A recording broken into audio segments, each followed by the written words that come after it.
Здравствуйте! Сьогодні ми будемо розпаковувати куплену нами батарею, акумулятор для телефона iPhone 4S.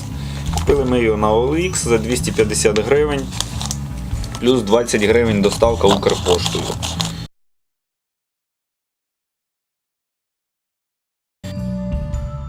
Надпис IPH4S. Тобто це, скоріше за все, акумулятор до нашого саме телефону. Ось так, тут далі пакетику з пухирцями. Ось така невелика батарейка. –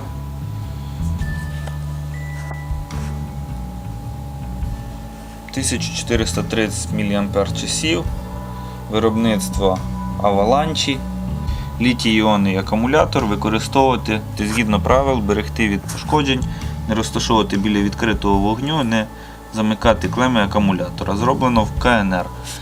Є серійний номер, дата виробництва, я так розумію, 08/17 року. Зараз жовтень місяць. Гарантійна пломба. Ось так, от такий акумулятор. На цьому розпаковка завершена. Кому буде цікаво, як замінити цей акумулятор, дивіться в наступних роликах на нашому каналі. Дякую за увагу, до побачення.